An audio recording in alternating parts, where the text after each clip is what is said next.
بسم اللہ الرحمن الرحیم۔ السلام علیکم ویورز، آپ کا میزبان ڈاکٹر ساجد اقبال ایک نئی کئی اسٹڈی کے ساتھ آپ کی خدمت میں حاضر ہے۔ اور اتفاق ہے کہ یہ تیسری کیس اسٹڈی ہے جو کہ میں شیئر کر رہا ہوں، اور یہ بھی بحری جہاز کے بارے میں ہی ہے۔ پہلی کیس اسٹڈی میں ہم نے جو بڑا مشہور بحری جہاز تھا اپنے وقت کا، واسا، آ، اس کا ذکر کیا تھا۔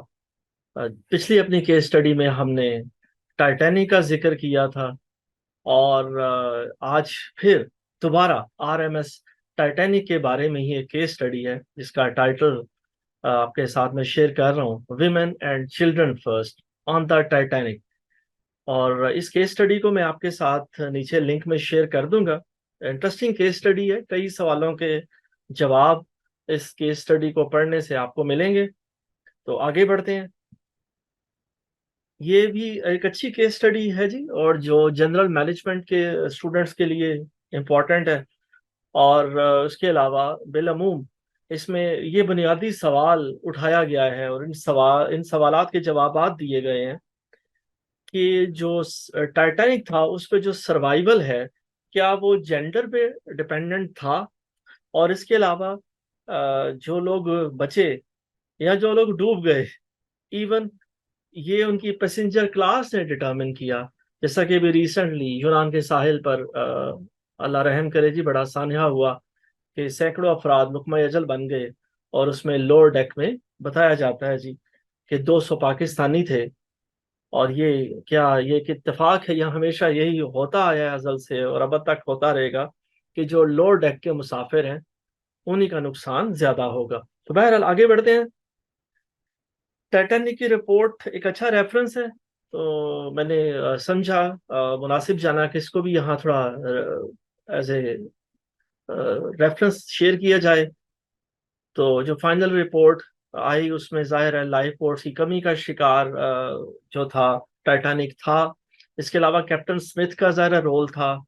اس کے علاوہ ظاہر کیپٹن سمتھ اور جو کمپنی تھی، کمپنی بہادر، وہ چاہتی تھے ریکارڈ سیٹ کرنا، اس کا بھی ظاہرہ ذکر کیا گیا۔ اور اسی طرح اور جو ریزنز تھیں، یہ کنفیوژن، مثال کے طور پہ میرا خیال ہے جو ہے پوری ٹیم مینجمنٹ اور ایون جو ہے ٹیم ممبرز، ان کے لیے بڑا پرابلم ہوتی ہے۔ لائف بورڈز کو ظاہر ہے اسی کنفیوژن کی وجہ سے مکمل فل نہ کیا جا سکا، اور بتایا جاتا ہے تقریباً کہ 300 افراد کی کیپیسٹی تھی ان لائف بورڈز میں جن کی زندگیاں بچائی جا سکتی تھیں، لیکن بہرحال اللہ رحم کرے جی۔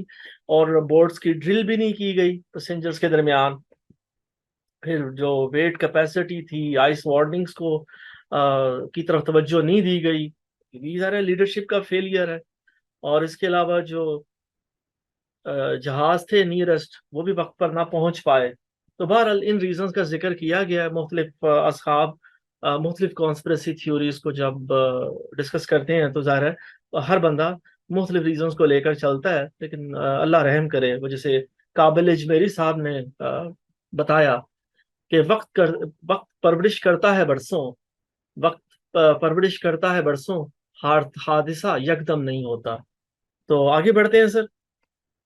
ہاں جی، اس کے اسٹڈی میں صرف ظاہر ہے اس کا ٹائٹل اس طرف اشارہ کر رہے ہیں کہ یہ جو پروٹوکول تھا ویمن اینڈ چلڈرن فرسٹ، صرف اس کی طرف اشارہ کیا جا رہا ہے کہ یہ 1852 میں ایک اور برطانوی جہاز تھا برکن ہیڈ، وہاں سے یہ سلوگن، یہ پروٹوکول اوریجنیٹ ہوا۔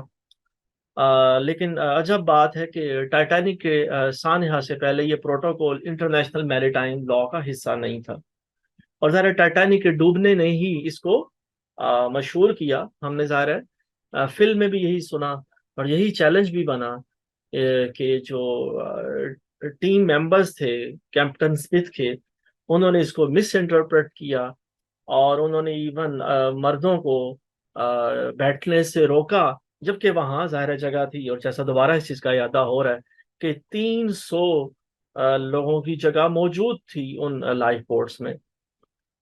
تو بس یہ سانحے ظاہر ہے جنم لیتے ہیں جی ہماری ہی کوتاہیوں کی وجہ سے، ہمارے ہی لیڈرز، ہمارے ہی ٹیم ممبرز غلطی کرتے ہیں۔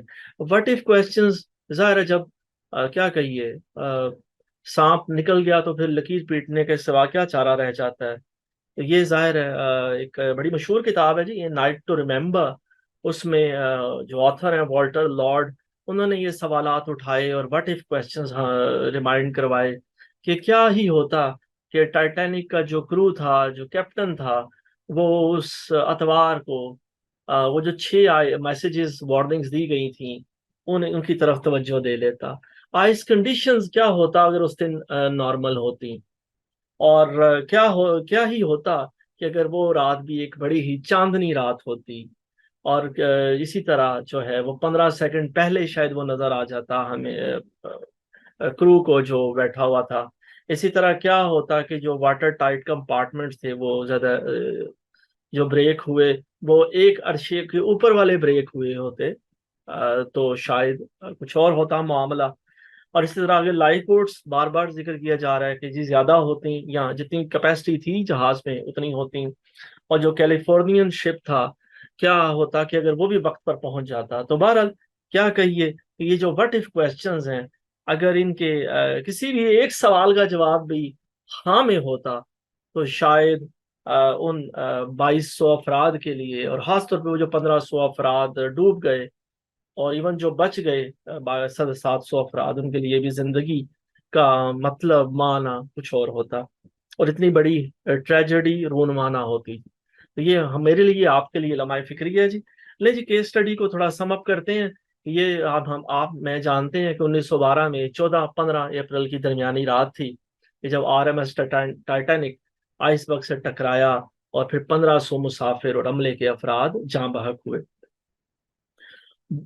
ڈیٹا جو شیئر کیا جا رہا ہے وہ یہ ہے جی کہ 2 سال لگے اس جہاز کو مکمل ہونے میں. اس میں تقریباً 3500 افراد کی گنجائش تھی مسافروں کی، اور اس وقت تقریباً 2200 افراد اس پہ موجود تھے. اور یہ جو بہت بڑا جائنٹ ویسل تھا، اپنے وقت کے بڑے ریکارڈز بنائے، اور اس میں اس وقت کے تقریباً $7.5 ملین لگے، جو کہ شاید آج کی جو رقم ہے، آج کے جو تقریباً 200 ملینز کے برابر ہے. 900 فٹ لمبا جہاز تھا، اور جب یہ اس کی لانچ ہوئی تھی تو اس وقت تقریباً 1 لاکھ افراد نے اس کو دیکھا تھا. اور آج لمحہ موجود میں جی اللہ رحم کرے، یہ تقریباً سطح سمندر میں پانی کے نیچے 12,600 فٹ کی جو ہے نا گہرائی پہ یہ موجود ہے اس کا ملبہ. اچھا صاحب، کچھ اور انٹرسٹنگ چیزیں شیئر کرتے ہیں، کچھ فیکٹس، کچھ ٹریویا کہ جو ہے نا مرد زیادہ موجود تھے خواتین کی نسبت. اور نیکسٹ آئٹم بتائی جا رہی ہے کہ جو پیسنجرز تھے ان کی عموماً ایج 18 سے 39 سال کے درمیان تھی. 56 بچے تھے جن کی عمریں 5 سالیوں سے کم تھیں. 40 افراد تھے کہ جو بزرگ تھے، معمر تھے، 60 سال یا اس سے زائد ان کی عمر تھی. اور صاحب ظاہر ہے میجورٹی جو تھی وہ تھرڈ کلاس پیسنجرز کی تھی. تو اس انفارمیشن کو آپ کے ساتھ شیئر کرتے ہوئے یہاں ظاہر ہے میں سوال آپ سے صرف شیئر چھوڑے جا رہا ہوں. ظاہر جواب تو آپ کیس اسٹڈی پڑھیں گے تو آپ کو مزید ملیں گے کہ سر کیا جو ہے وہ خواتین کا معاملہ زیادہ اچھا تھا کہ وہ مردوں کے نسبت بچ گئیں، اور اسی طرح جو چلڈرن تھے، جو بچے تھے، کیا بالغ افراد کی نسبت وہ زیادہ بچ پائے. کیا ایج ایک فیکٹر تھا؟ سوال نمبر 3 کہ سروائیول کے کیس میں کہ کیا ایج میٹر کرتی تھی ایڈلٹس کے، بالغوں کے درمیان میں بھی. اور صاحب بڑا ہی چھپتا ہوا سوال کہ پیسنجر کلاس ایک فیکٹر تھا سروائیول کے معاملے میں. اسی طرح ظاہر ہے ہم سنتے پڑھتے دیکھتے ہیں کہ ظاہر ہے ایک پورٹ سے اس نے سفر کا آغاز کیا، دوسری پورٹ پر پہنچا، پھر دوسری سے سارے تیسرے کی جانب رواں دواں ہوا. تو کیا یہ بھی ایک فیکٹر ہو سکتا ہے؟ مزے کا سوال ہے جی، بڑا یونیک سا ہے. اور اس کے علاوہ پھر یہ سوال اور بھی ہے جی چھپتا ہوا کہ سروائیول ریٹ خواتین کے درمیان بھی کیا کلاسز پر ڈیپینڈنٹ تھا. اور ظاہر ہے اسی کا ساتھ دوسرا کانجوگیٹ کویشچن یہ ہے کہ کیا مردوں کی طرح خواتین کی طرح مردوں کا بھی یہی معاملہ تھا کہ مختلف کلاسز کا سروائیول ریٹ ڈفرینٹ تھا. تو اب یہاں آئی ایم شیور کہ یہ سوال اور یہ جو انفارمیشن کہ میں نے آپ سے شیئر کی ہیں یہ آپ کو انٹریگ کریں گے، اپیل کریں گے کہ آپ اس کے اسٹڈی کو ڈاؤن لوڈ کریں، اسے پڑھیں، اور ظاہر ہے اسے دیکھیں۔ آج کے لمحہ موجود میں کہ ہمارے ارد گرد جو واقعات رونما ہو رہے ہیں، کیا وہ اسی طرح ٹائٹینک کی کہانی روز دہرائی تو نہیں جاتی؟ تو یہاں میں آپ لوگوں کی توجہ کا بہت مشکور ہوں اور آپ سے اجازت چاہوں گا جی۔ اللہ حافظ۔